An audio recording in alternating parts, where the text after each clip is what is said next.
The prisoner and the Predator commander Elias Vance had been a prisoner on the Kelvari warship for 47 days when they finally brought him before her.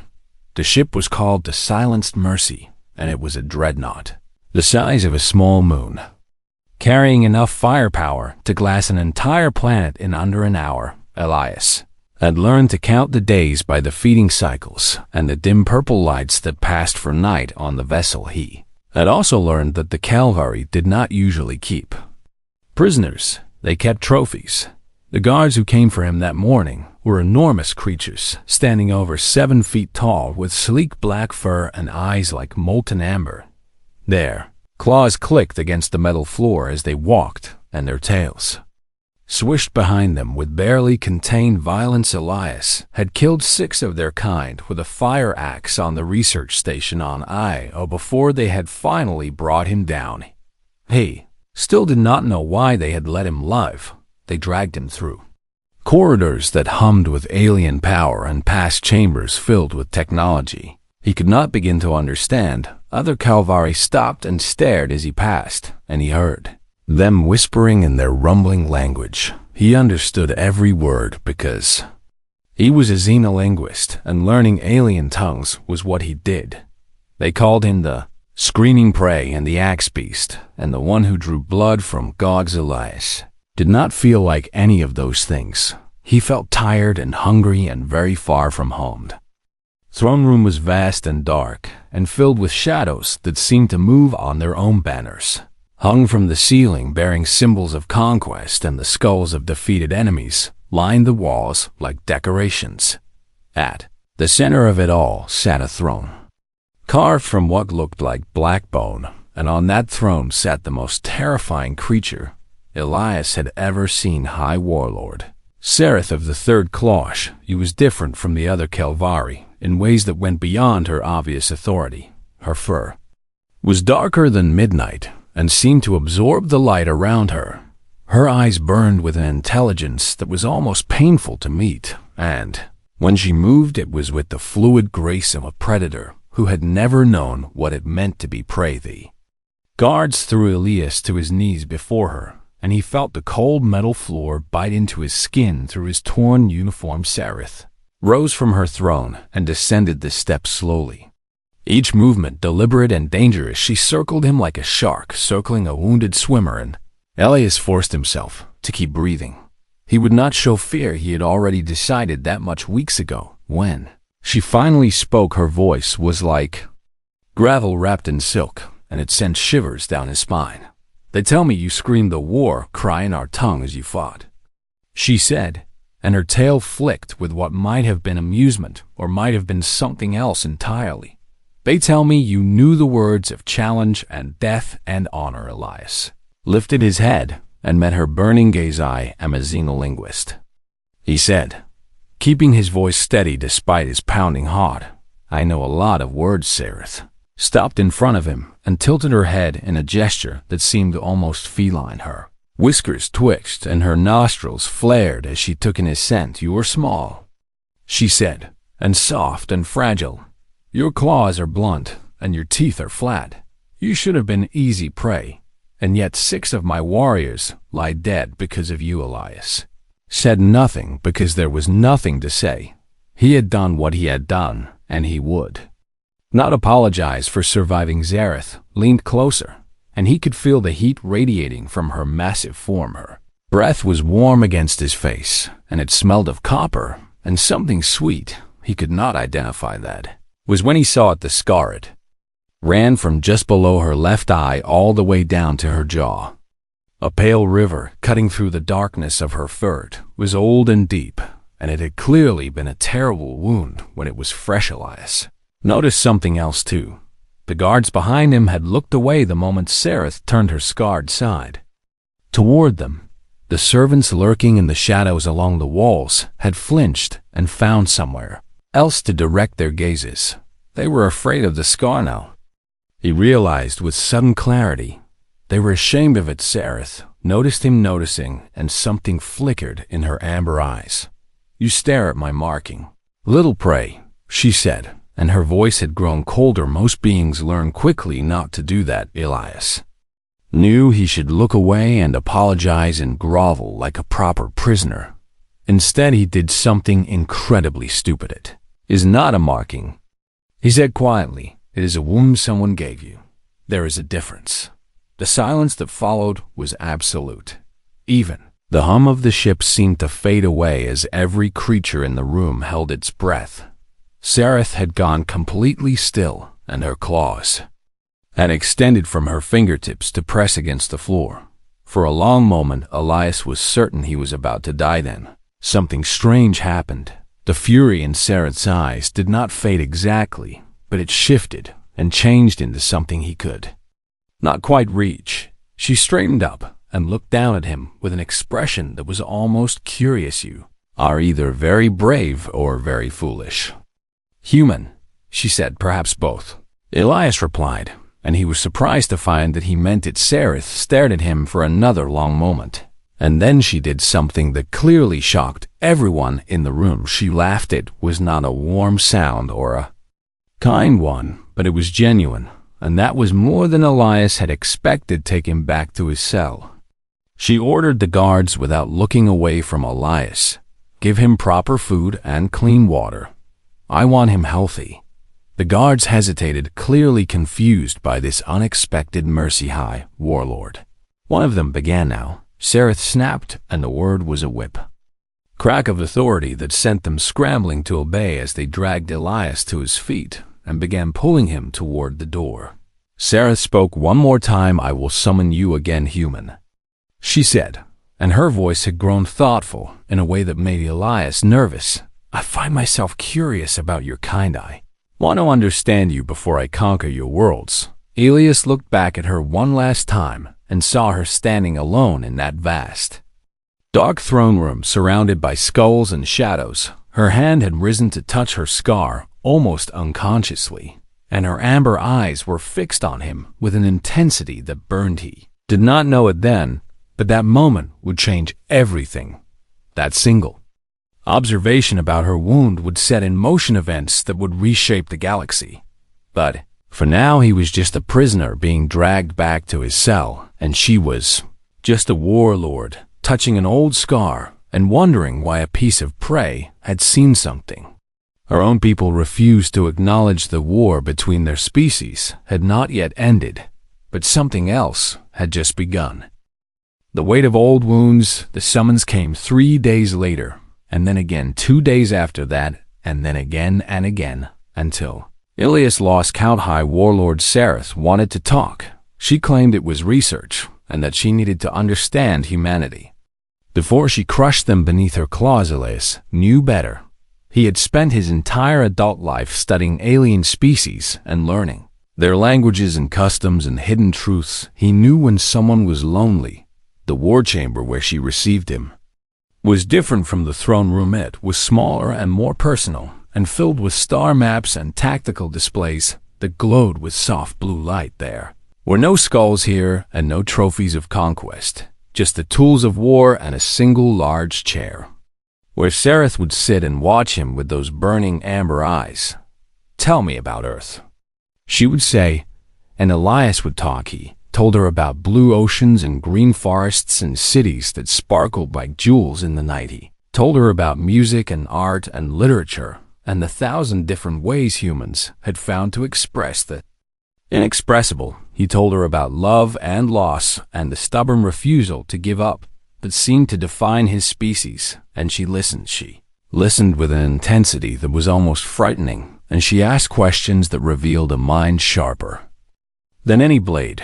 But she never talked about herself. Elias learned about the Kelvari through observation rather than conversation. Watched and he listened, and he pieced together the truth from 100 small details that others might have missed. The Kelvari were a species built on dominance and hierarchy. Strength was everything to them, and weakness was death.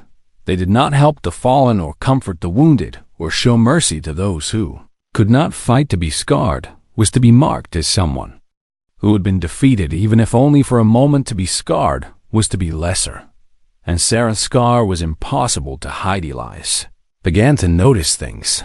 He noticed the way servants trembled when they brought food and drink. their eyes fixed firmly on the floor.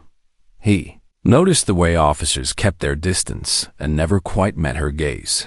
He noticed the way her personal chambers contained no gifts or tokens of friendship or any sign that anyone had ever cared for her. She was the most powerful being in this entire sector of space. She commanded a fleet that could burn worlds and crush civilizations, and she was completely and utterly alone.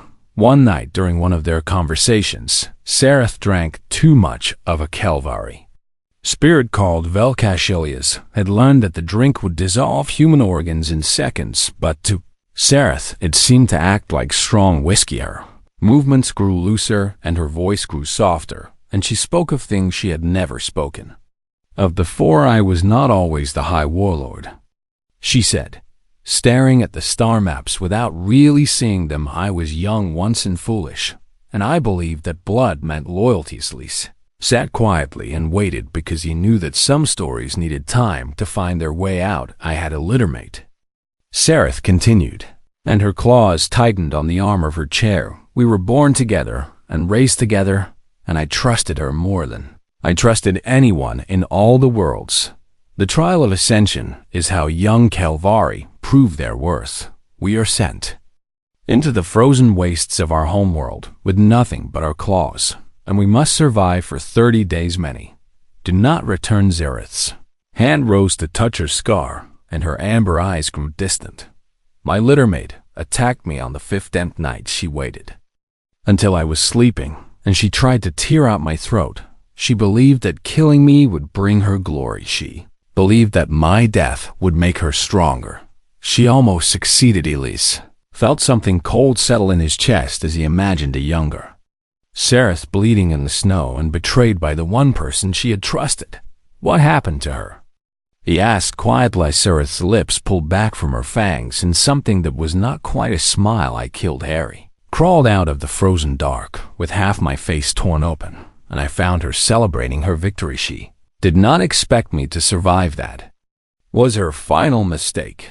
There was silence in the war chamber, broken only by the soft hum of the ship's engine. Liz did not know what to say, so he said nothing. Zareth turned to look at him, and her eyes were filled with an old pain that had never healed. I proved my strength. That day I walked out of the frozen wastes alone, and I clawed my way up through the ranks, and I became what I am now. But none of it matters. Every time my people look at me, they do not see the High Warlord. They see this Scarthy, see the moment when I was weak enough to be wounded by someone I loved. Her voice cracked on the last word, and Elias realized he was seeing something no one else had ever seen. He was seeing the High Warlord of the Third Claw fall apart too.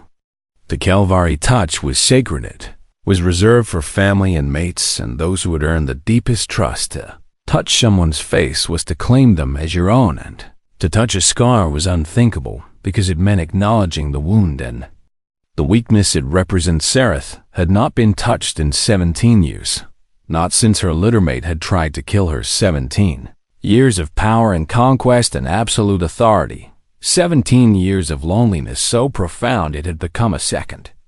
Skinnyless looked at this creature who could destroy his entire species without breaking a sweat. All he saw was someone who needed desperately to be seen, not as a warlord or a conqueror or a monster, just as a person who had been hurt and survived, and was still carrying the weight of old wounds.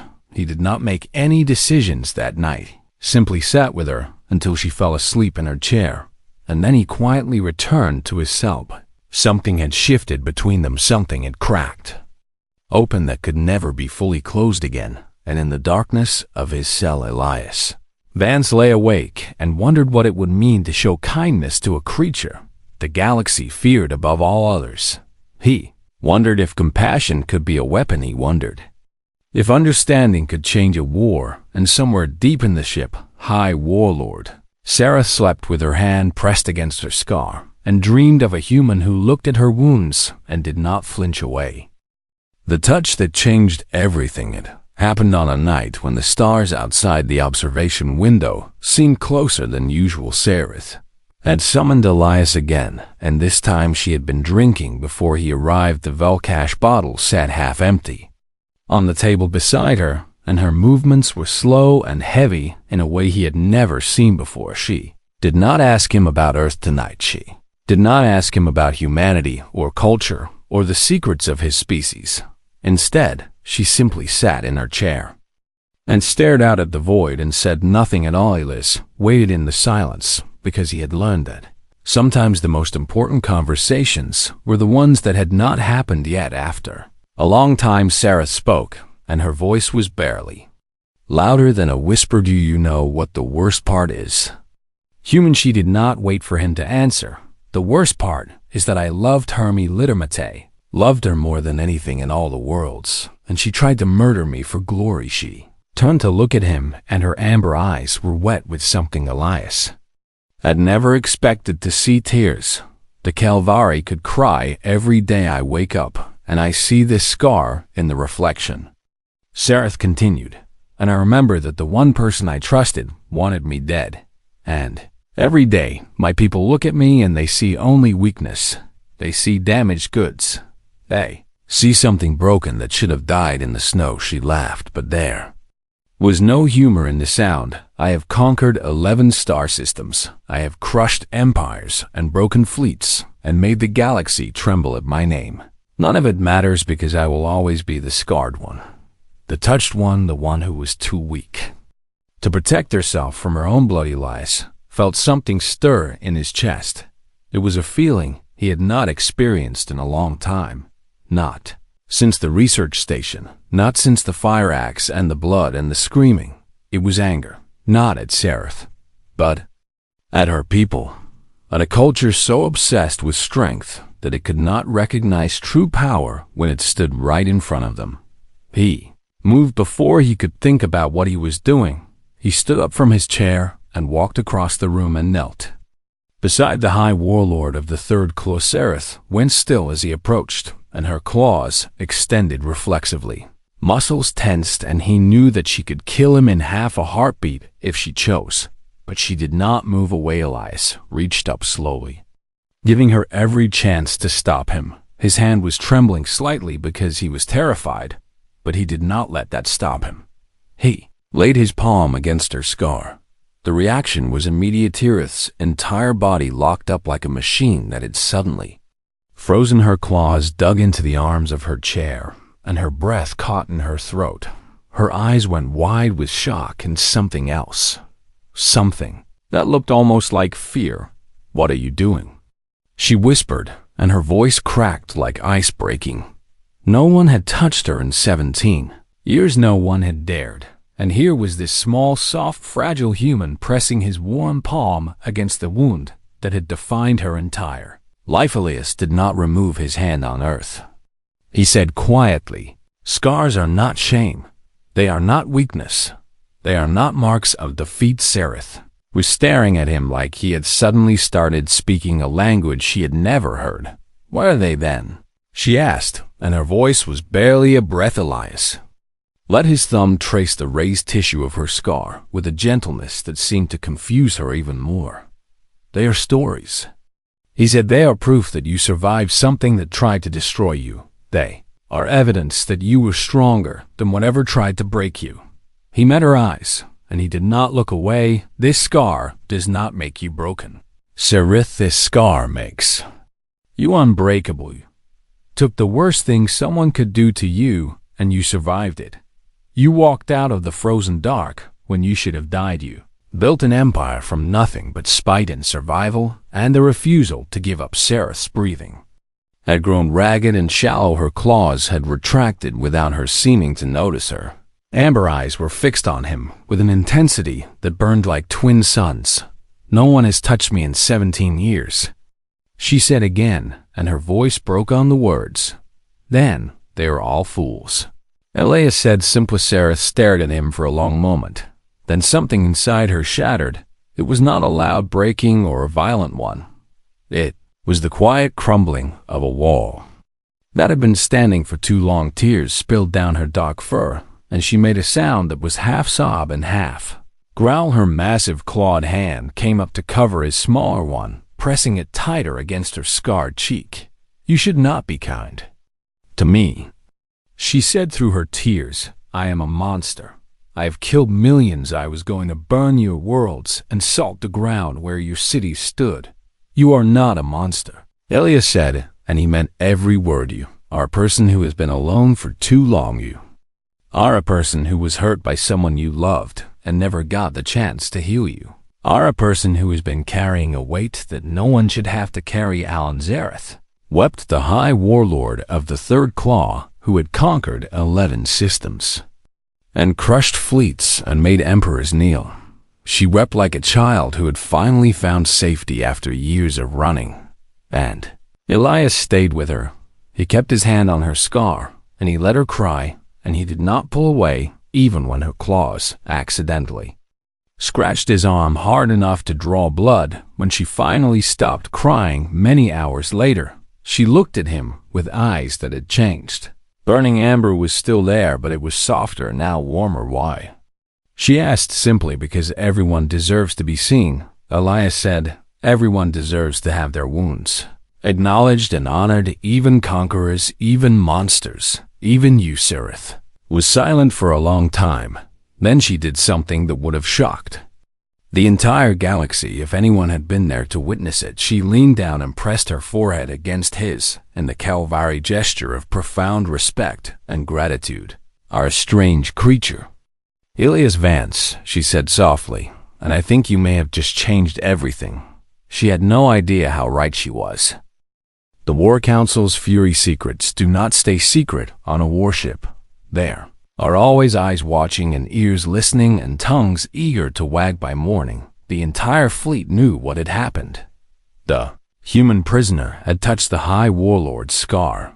He had touched it gently with tenderness and care, and she had allowed it. She had wept in front of him like a broken thing. The whispers spread like fire through dry grass. Servants muttered in the kitchens, and officers hissed in the corridors, and soldiers growled in the barracks. Something was wrong with the High Warlord. Something was very wrong indeed. The War Council of the Third Claw convened an emergency assembly. Before the day cycle had even fully begun, there were 7 sub-commanders who answered only to Zareth herself, and they were the most powerful warriors in the fleet. Each of them had conquered worlds and crushed rebellions and earned their rank through blood and glory, and each of them had spent years watching and waiting and wondering when the scarred one would finally show her weakness. Now she had sub-commander.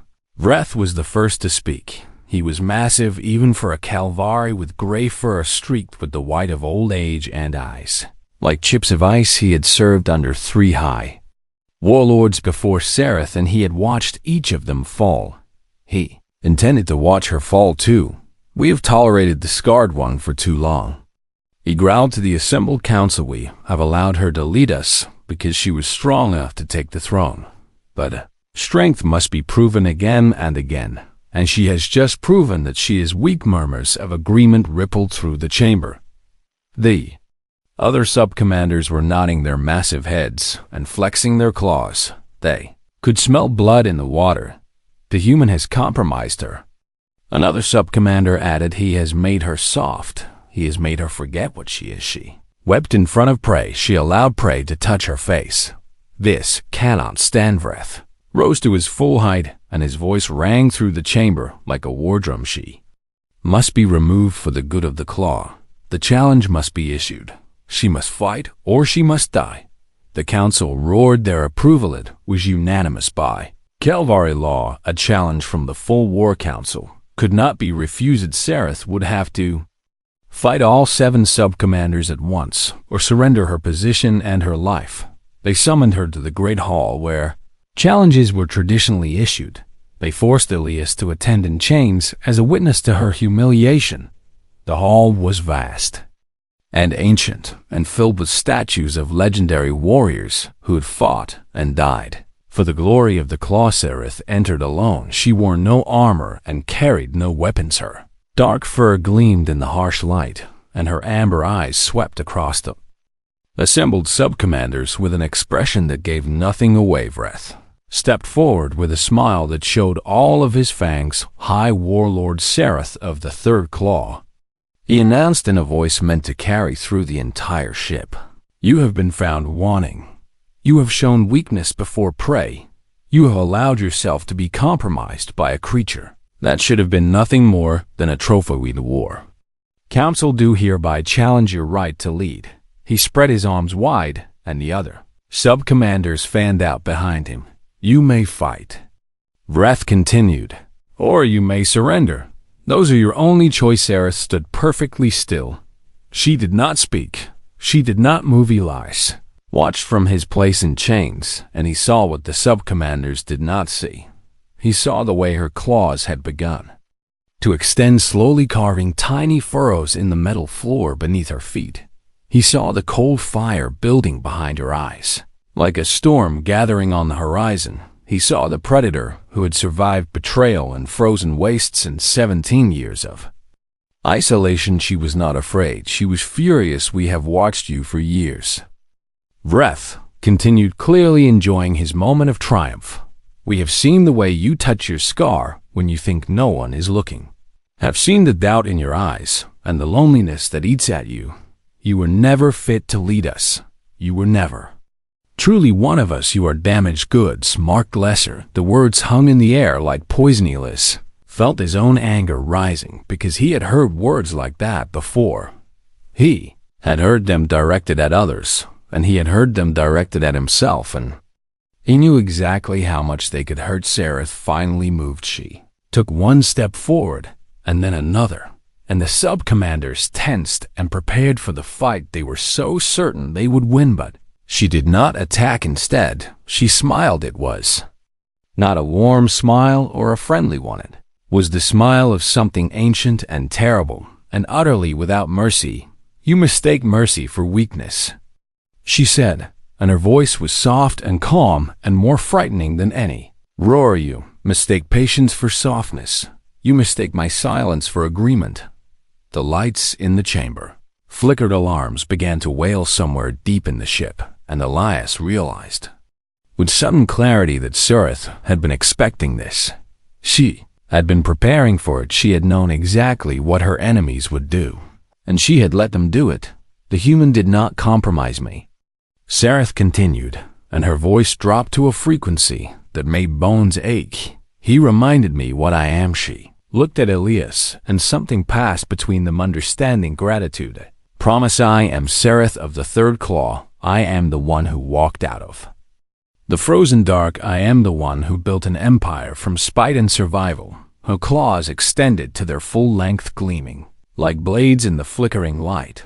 "And you have just made the last mistake of your very short lives." The attack came from everywhere. At once, warriors loyal to Sareth flooded into the chamber from every entrance. They had been waiting in the shadows, in the corridors, and the ventilation shafts. They had been waiting for this moment. Sub-commanders had made a fatal error. They had assumed that Sareth was alone. They had assumed that no one would follow a scarred warlord. They were wrong. Some warriors followed strength. Some warriors followed fear. But some warriors followed something else entirely. They followed someone who had survived the unsurvivable and kept going. They followed someone who had been knocked down again and always gotten back up. They followed a scar that proved nothing could break hurt. The battle was brief, and Brutalvrith died with Sareth's claws in his throat, still wearing an expression of shock. The other sub-commanders fell one by one, cut down by warriors they had dismissed and overlooked, and through it all Sareth moved like a force of nature, beautiful and terrible and utterly unstoppable. When it was over, she stood alone in a room full of bodies. Her fur was matted with blood that was not her own, and her amber eyes burned with triumph. She walked to where Elias knelt in chains, and with one swipe of her claws she cut him free. "Thank you," she said quietly, "for reminding me who I am." Elias rubbed his wrists and looked up at her. "What happens now?" he asked. "Now," Sarah said with a smile that was almost gentle, "everything changes." The stars burned for him. The purge lasted 3 hours. It swept through the dreadnought, silenced mercy, like a cleansing fire, burning away the rot that had festered for too long. Those who had conspired against Sareth were given a choice. They could swear loyalty and mean it, or they could die where they stood. Most chose death. The Kelvari were not a species known for surrender, but some knelt, some looked at the High Warlord, standing tall with blood on her claws and triumph in her eyes, and they saw something they had never noticed before. They saw strength, not the brittle strength of someone who had never been tested, but the deep, unbreakable strength of someone who had been shattered and put herself back together.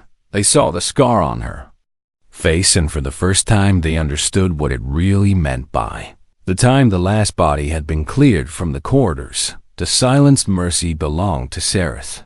Completely, no more whispers, no more doubts, no more looking away from her marked face. But that was not what made the history texts. That was not what would be remembered for 1,000 years. What would be remembered happened on the bridge of the Dreadnought, as Sereth stood before the main view screen and looked out at the assembled fleet. 147 warships hung in the void like a constellation of death. Each one carried enough firepower to destroy a civilization. Each one awaited her command. The captains of those ships were watching through their screens, uncertain and afraid. They had heard about the purge. They had heard about the human. They did not know what to expect. Sereth opened a fleet-wide channel, and her voice rang through every ship in the third claw. The traitors have been dealt with, she announced, and her voice carried the weight of absolute authority. Those who plotted against me have learned the price of their ambition. The third claw is cleansed. A wave of relief swept through the fleet. The captains relaxed slightly in their command chairs. At least some things would stay the same. They were wrong. I have also made a decision regarding our campaign against humanity. Sereth continued. The fleet tensed again. Weapons officers hovered over their consoles. This was what they had been waiting for. This was the moment when the war would begin in earnest. We will not conquer them. Silence. Absolute, stunned, disbelieving silence. Captains stared at their screens with expressions of shock. Officers turned to each other with wide eyes and gaping mouths. This was impossible. The High Warlord had just said they would not conquer humanity. She had just thrown away everything they had been working toward. We will ally with them. Sereth continued, as if she had not just shattered every expectation they had ever held. Elias stood beside her on the bridge, unchained and free. He watched her speak, and he felt something swelling in his chest. It was hope. He had almost forgotten what that felt like. They are small and soft and short-lived, Sereth said, and her voice grew softer. They should be prey. They should be nothing more than trophies for our walls. And yet one of them saw my greatest shame and called it strength. One of them touched my deepest wound and named it beautiful. She turned to look at Elias, and her amber eyes were bright with something new. In 47 days, the single human showed me more honor than my own kind has in 17 years. The captains watched and listened and slowly began to understand. He did not flinch from my scar, Sereth said. He did not look away or pretend it did not exist. He saw it, and he touched it, and he told me that it made me stronger, that it made me unbreakable, that it proved I had survived what should have killed Mesh. Faced the stars again. A species capable of such recognition is not prey. They are something else, something we do not have a word for yet. Her tail lashed once with determination. We will find that word together. We will build something new with these strange, soft creatures who see wounds and call them strength. And any who challenge this decision will learn what the frozen dark already knows. She smiled, and it was a smile that promised violence to anyone foolish enough to stand against her. The frozen dark knows that I do not stay down. The frozen dark knows that I cannot be broken. The frozen dark knows that those I have chosen to protect will never stand alone behind the fleet. Something began to happen. The star cities of the traitor sub-commanders' home systems began to burn. Ships that Sereth had dispatched hours ago were igniting orbital platforms and defense stations, and everything that had once belonged to those who had plotted against her was a message written in fire across the void. This is what I do to those who threaten what I have chosen to protect. Elias watched the distant light of dying cities play across Sarith's scarred face. He understood something profound in that moment. He had not tamed a monster. He had not broken a conqueror or softened a killer. He had simply been the first to see that she was never a monster at all. She was a survivor. She was a warrior who had fought alone for too long. She was someone who had desperately needed to be seen and understood and valued for what she truly was. And now that she had found that understanding, she would burn galaxies to protect it. The war between humanity and the Van Wisp Kelvari ended that night. What replaced it was something unprecedented in galactic history, an alliance built not on strength or fear or mutual benefit, but on a simple act of compassion. A human had touched an alien's scar and told her she was unbreakable, and the alien had looked at the stars and decided they would burn for anyone who tried to hurt him in the years that followed. The partnership between humans and Kelvari would reshape the galaxy together. They would face threats that neither species could have handled alone. Together they would build something new and strange and beautiful, and at the center of it all would be a xenolinguist who had killed 6 warriors with a fire axe and a high warlord with a scar on her face. They would become legends. They would become symbols of what was possible when 2 species chose understanding over fear. But that night on the bridge of the Silenced Mercy, they were just 2 people who had found each other in the dark. Elias reached out and took Sarith's massive clawed hand in his own.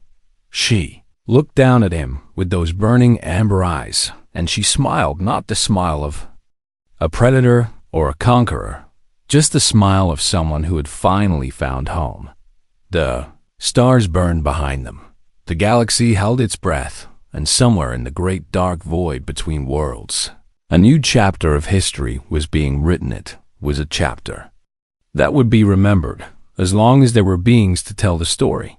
The chapter where a human touched a scar and changed everything. The chapter where compassion proved mightier than any fleet. The chapter that proved the most dangerous thing in the universe was not a weapon or a warship or a world-killing device. It was kindness. Kindness from an unexpected source. Kindness that saw wounds as strength and scars as proof of survival. Kindness that could make a conqueror weep and a war council burn. Humanity would go on to do many incredible things in the centuries that followed. But this would always be the moment that mattered most. This would always be the story they told their children. The story of how a single act of compassion rewrote the stars' humanity. Yeah, humanity indeed.